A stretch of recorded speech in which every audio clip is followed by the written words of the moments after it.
Hi everyone, I'm Alicia Kroencke, Executive Director of the Magdalen House, a recovery community for alcoholic women. We are a 501c3 nonprofit organization based in Dallas, Texas, and known affectionately by many as Maggie's. Our anniversary is in June every year, and to celebrate, we're starting off the month with a special release of our podcast where I sat down with founders Alicia Cassity and Mary Baldridge at our very first Maggie's Women's Group Retreat in 2018. We wouldn't be where we are today if our four founders had not taken one giant leap of faith and began the Magdalen House back in 1987.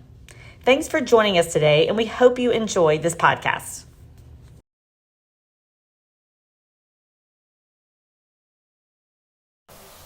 One of the things I want to start out by saying is, first of all, thank you guys for being here. We thought when we had this idea for a get-together for women that we'd have 20 or 30 women if we were lucky. And for 92 of you women to show up, it was saying amazing.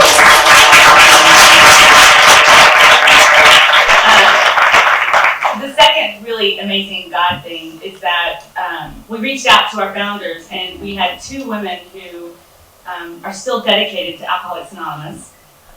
And they agreed to be here to be with us today. So I feel like after God, of course, that these two women helped save my life and my family's life.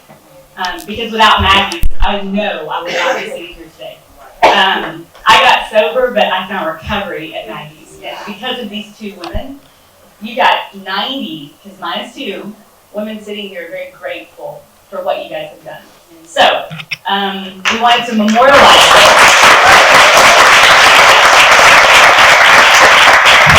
It's really hot up here, so if we start sweating, it's not because we're nervous, just because it's hot. So, I wanted to ask you some questions about the history of Maggie's, just so that we could have a better understanding of what was going through your minds when this whole thing started. So, what prompted the idea of Maggie's? And I'm not going to, you guys just speak amongst yourselves, and there's no, it's really casual. So, what prompted the idea of the Magdalen House? 12-step calls when I came in, and my name is Mary, I'm a grateful alcoholic. In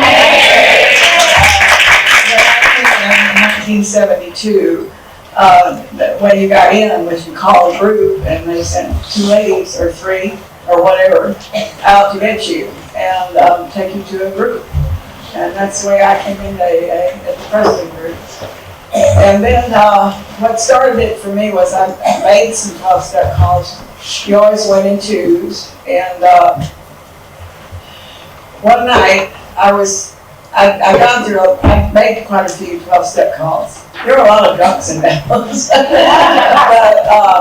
alcoholics. But anyway, I finally learned my way around it. And some of them I really was kind of torn up about afterwards. I mean, I really cried because drunk women were not treated with very good respect.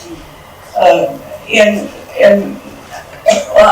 the police department or the hospital in Parkland, I heard several stories. Women in different years,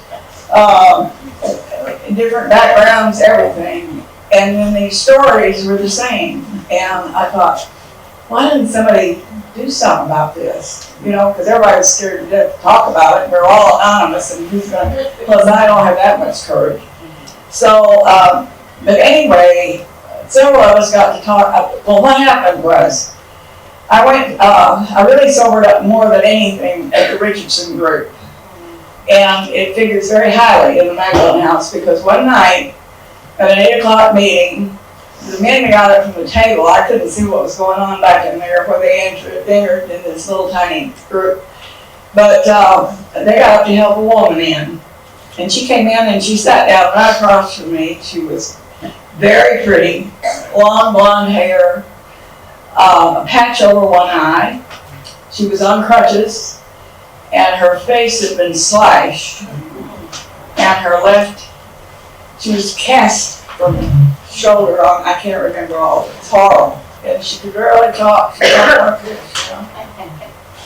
And a truck driver had dumped her out, literally, at the entrance to Parkland. And who did what, I don't know. I never did get that totally clear. It didn't matter. I saw it sitting right across from me, the saddest sight for any of us who have been drunk. It could have been any of us. And I thought there's got to be something. I went home that night and I prayed, and I hope I'm not offending anybody. I don't think I will in Alcoholics Anonymous, or you wouldn't be here. But anyway, I prayed. I said, God, if you want, show me what I can do. Because I'm about to take our politicians and policemen or anything. And I went to a women's meeting, and this woman had been on a 12-step call, and she was very disturbed, and she didn't know whether she'd done any good or not. And I said, you never do. That's what's wonderful about AA. You give away what you got and pray that they keep it. It helps. And so at the meeting, when it was over, there were several women that I knew. And so I brought this subject up. I said, there's got to be something we can do. And they had the 24-hour club for men down on Harold Creek Drive at that time. And it was a big mansion of a house, the luscious neighborhood, one of them in town. And I thought, well, now the men have always got a place to sober up. You know, they just do. And so I thought, why don't we? Why don't we? So I knew 4 women that I thought would be excellent at Dallas North. Dallas North had started by that time. And 2 of them were in marketing. I think you were in marketing, Alicia. They were gorgeous, and I was getting up there at age, I'm 89 now with 47 years.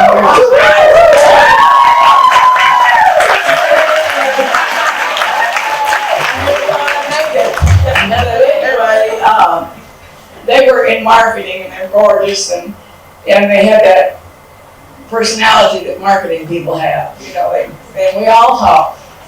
And they had time in the program, they'd all made 12-step calls and everything. So we decided we would, they had another friend of mine. Every time she got married, she got drunk and lost her sobriety. And this happened to her. She looked like Ava Gardner, and all the men fell in love with her. But every time she get married, she'd lose her sobriety. And this happened. There might be somebody who remembers Jean S. And that was the last husband. Not the last one, but she stayed married to the last one. But we had to ride her down to Houston to get her a place to sober up for free. And there was a house down there, and I found out about that. And then I told the other ones, and so I said, you know, all we can do is go down there and talk to those ladies and see how they did it. So that's what we did. We got a weekend, we could all go, and the 4 of us drove down, and I know you were there for that. And we drove down to Houston, and they were so sweet to us, and they told us, and their support came from, they cooked breakfast every Sunday, and the AA people would come and buy breakfast there. We tried that once in Dallas, it didn't work. Anyway, but we came back, and we divided Dallas up into 4 sections. And each one, we could actually cover almost Fort Worth, but not really. I mean, I think Irving was as far as we could go that way. But we covered it. And we all would contact the women that we knew there, and we would meet at this house. It was somewhere north in Richardson. Excuse me, I need my Kleenex. That's probably Oh, please. And so, what? It was on Abrams. It was on Abrams. I couldn't remember where it was, but it was a little house. It was empty. It was for sale, and somebody in AA owned it and gave it to us. And thank you so much. Oh, thank you. There you go. Well, I think there. Excuse me. But I get carried away sometimes, and I don't know whether I'm laughing or crying. But anyway, we met there. And we all contacted who we were supposed to contact, and then they told their groups, the women. And we met at this house and told them again why we were there, and we passed the hat. Now, people were bulging, women were actually bulging out on the porch and the back door, and I mean, that house was full. And there was one man in there, and he was the guy that went with Melba and ran the 24-hour club. I don't know whether he thought we were going to encroach or what. But anyway, he was there. And we just told him what the deal was. And passed the basket and took in $1,200. Which, yeah, it was a lot. I mean, those days, that was a lot of money. And it paid for 2 months' rent. In this house, we gave 3 Saturdays that we all got together and we go around and look at houses that were for rent that we could use. And then we found it, and this little place on Lover's Lane. And I slept there the first night with 2 other women. And dadgummit, the phone didn't ring. It didn't ring. And that's the way things happen sometimes. But anyway, Magdalen House to me is the closest I've ever felt to God. Now that's just it. I mean, I felt like maybe he used me for something.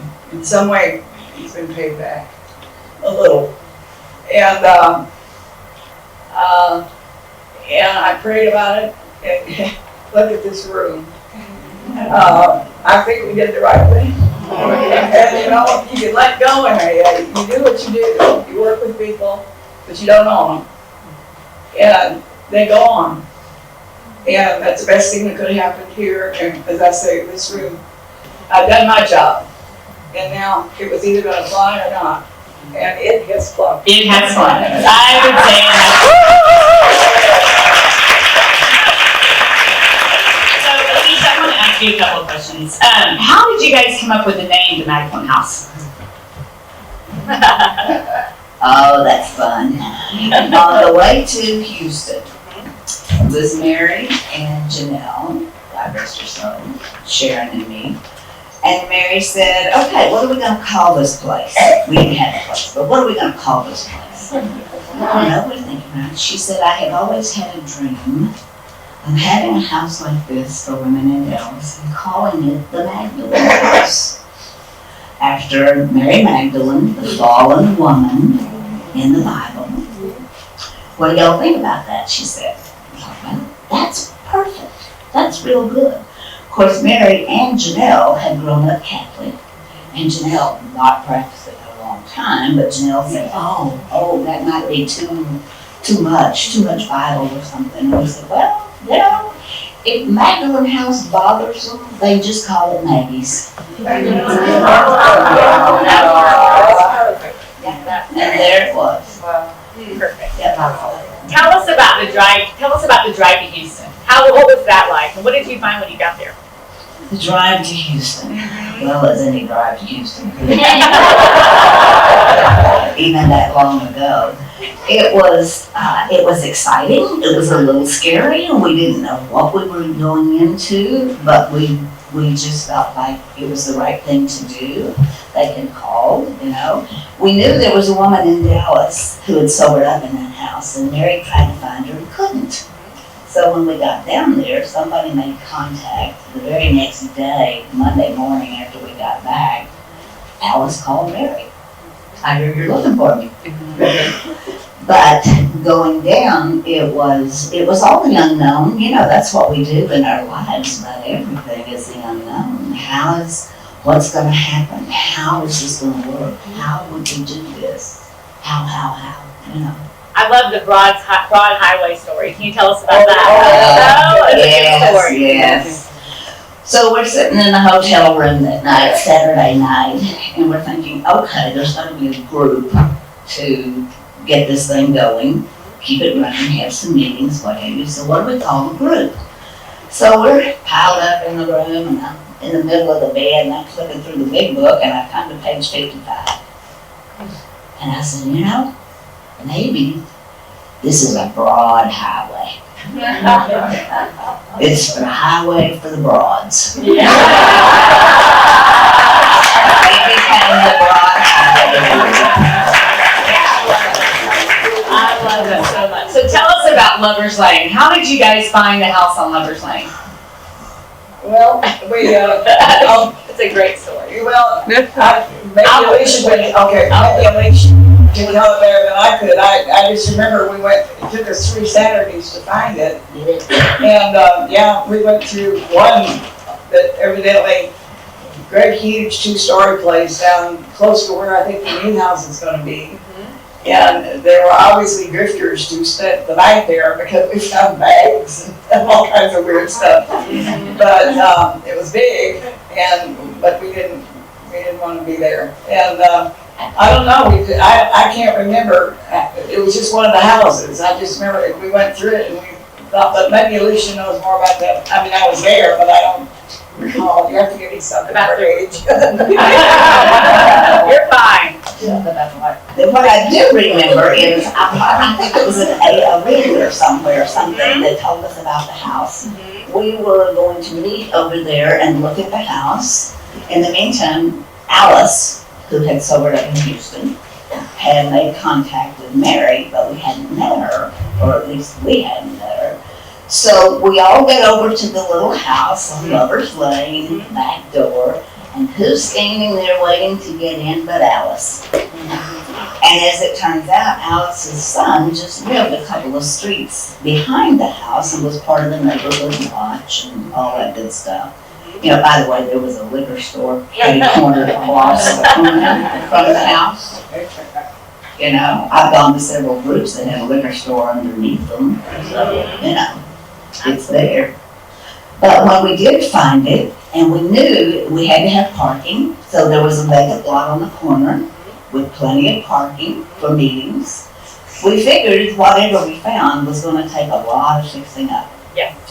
This house required nothing but cleaning, and my soon-to-be husband at the time took a door off a hall closet, and we had the phone company put a telephone in, made a telephone booth out of it. And that was all we had to do, that and drag up a few pieces of furniture here and there. So good. Yeah. Perfect. So what did you guys have as a vision? What did you guys think how the Magdalen House was going to grow? And what did you guys, how did you, in your mind, what did you think that how the Magdalen House was going to grow? What the future was going to be like? I know what I hoped it would be like. Well, tell us. Which is what it is now. Only I would like to see a Magdalen House in every city in the state.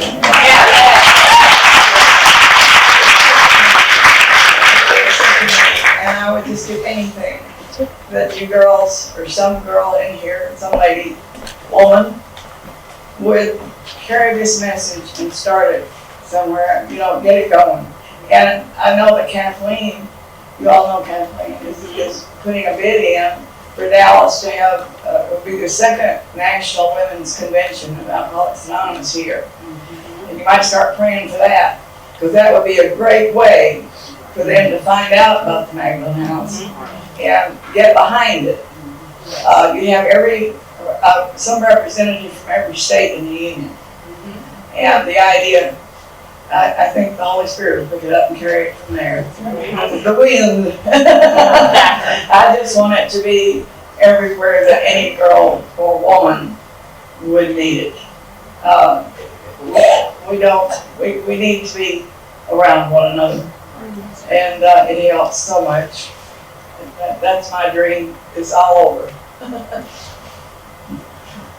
I had no earthly idea that it was going to work or not. We were really, I think, scared to death that it wasn't going to work. And spending that first night in the house, and it was kind of like waiting. And early the next morning, we got the call from the 24-hour club that said, "Are y'all open for business? We got a woman here." Yep, bring her on down. And they brought Joyce down, and she was the first one to sober up there, became the first house mother.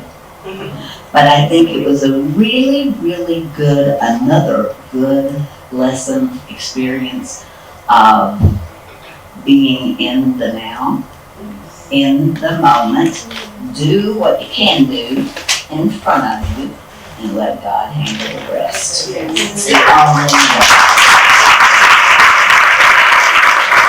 And I do believe that's why it's so successful, because God definitely lives there. I know I found God. I want to tell you guys a story. We got a phone call at Maggie's a couple of weeks ago from the No Way Out group. So the No Way Out women's facility in Houston is where we found, or where Alice, the woman that you're talking about, found Sobriety, and you guys went down there to look at the facility.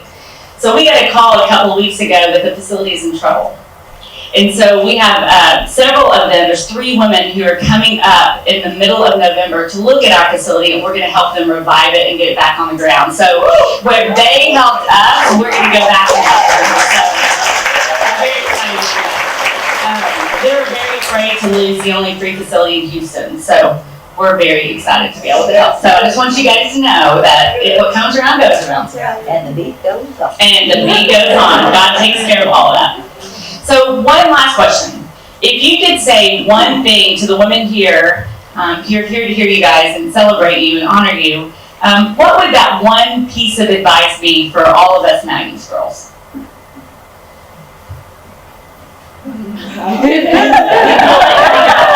Well, I just remember what they said to me and to all of us is we'd go out, they keep coming back, but keep on keeping on. Keep on keeping on. I don't know if they still say that or not, but I would just say keep on keeping on and let it grow. Let it grow. None of us need to be dumped out on cement. Thank you.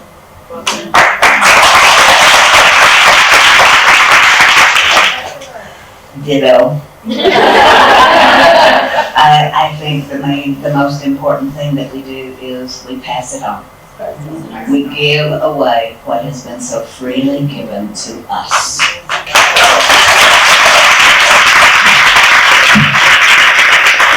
Well, I want to give you guys an update. And I know I've talked to you guys about this before, but we have broken every record that Maggie's has ever had in the last year. We've had more women come through the house than we've ever had. We're projected to have over 350 admissions this year. So thank you guys. Wow. Yes.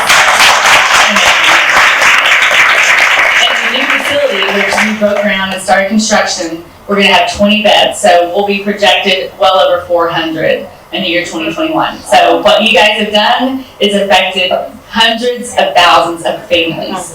So we all here just want to give one more round to say thank you.